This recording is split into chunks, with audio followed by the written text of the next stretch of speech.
Pleasure, Beauty, Freedom, 2021, 2 metres wide by 40 centimetres high. Worked on bag batting and felt using free machine embroidery with rayon and polyester threads. I have to be inspired or passionate about something before I even think of designing. And that's exactly the case for this work, Pleasure, Beauty, Freedom.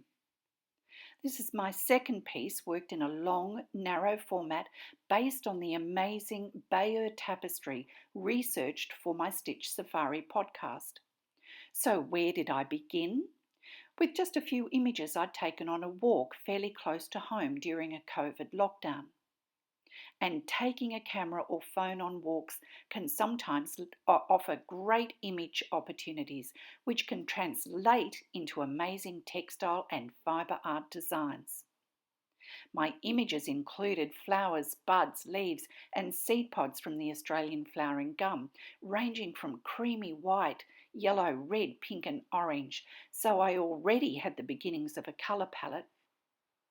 What I didn't capture was the cacophony of noise created by those cheeky Australian lorikeets, but I knew I wanted to include them in my design too. So the things that excite me to want to take an image are things like line, shape, texture and number. They're just simple images, special probably only to me, but in them I saw possibilities that I knew I could translate into Stitch. And that's the hard part. Taking a photo's great, drawing up a design's great too, but rendering that design into a successful artwork is the hard part. You have to have a technique you can actually visualize, telling the story your images and drawings suggest, and that technique has to suit your design and be achievable. Which is why I like to design to the finished size and take the time to focus on scale, harmony and unity. The concept was extremely simple.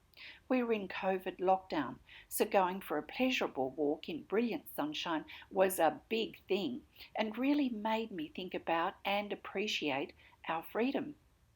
Add to that the beauty of the flowering gum and those amazing lorikeets, all against a dazzling blue Australian sky. And there was the title for the work, Pleasure, Beauty, Freedom. The next step was to begin to draw, so I printed off my images in black and white and traced around parts of them. This step relies on simplification, or a simple abstraction of the shape. Those flowers would have been too difficult to work as they appear in real life, and that's not what I wanted to achieve anyway. So I had to lessen the complexity of the components within the shape, abstracting them, making them easier to stitch. And this is where I deviated from my normal process.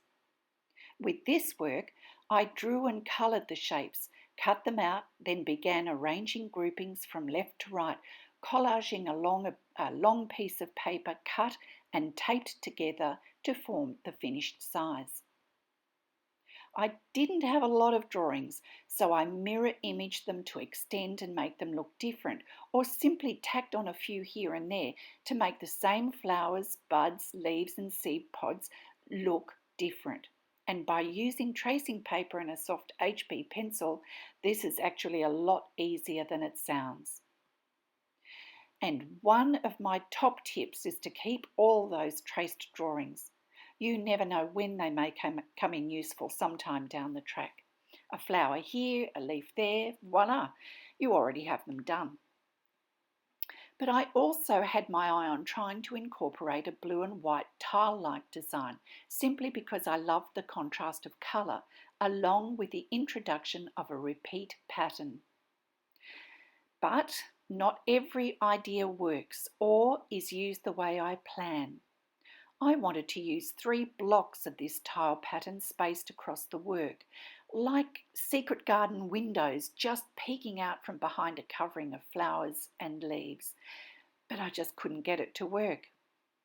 What did work though was to use the tile design as a border, containing and giving definition to the central frieze, because this work was designed to be a standalone piece displayed in a serpentine snake-like shape on a plinth.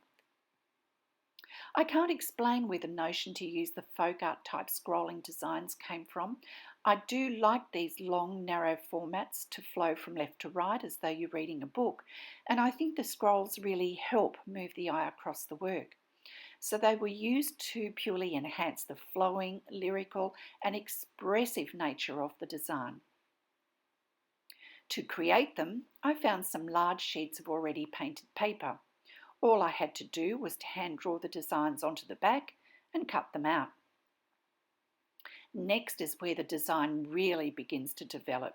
Yes, it takes time, but it's enjoyable time, and it's a step I never rush. It doesn't matter if it takes a day, a week, or a month. Eventually, you'll know the design is right.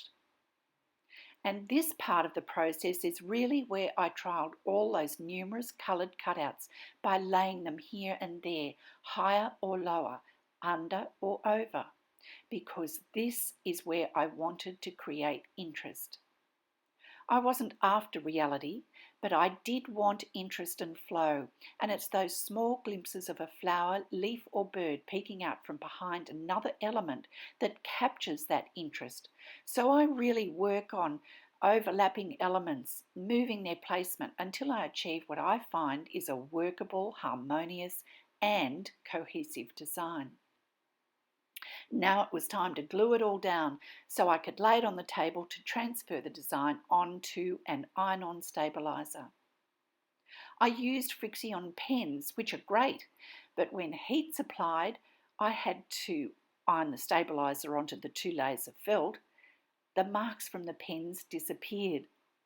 Luckily, I realised what was happening before I lost too much work, but I had to go over the entire design again with a very fine pigment pen, which is what I normally use. So the layers were stitched together and ready to stitch.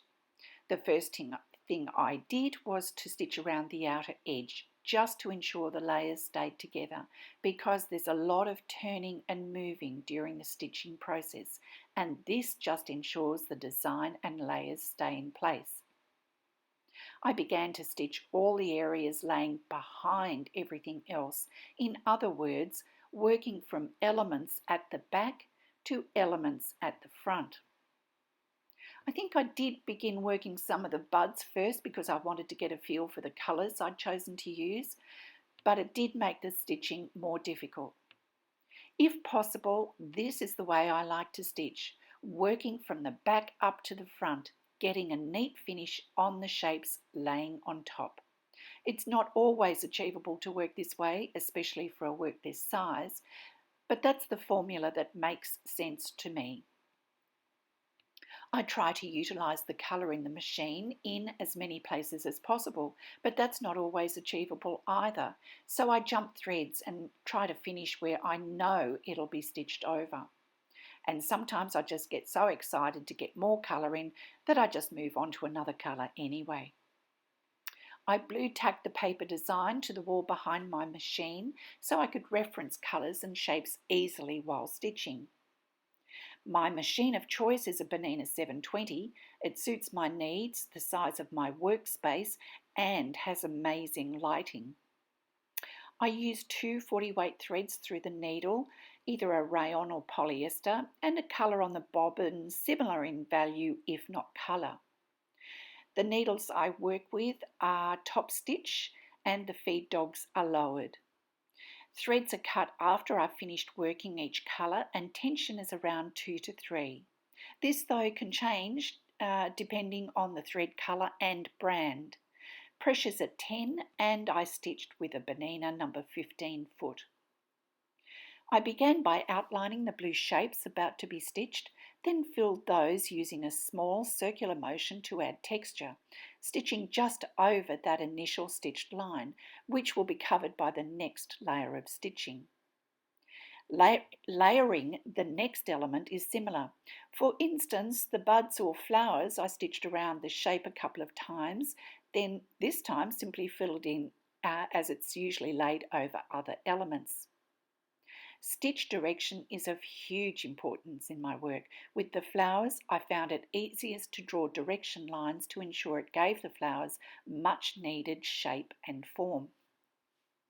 Most of the border was stitched, leaving the outside edge until the very last so I could square it off as much as possible.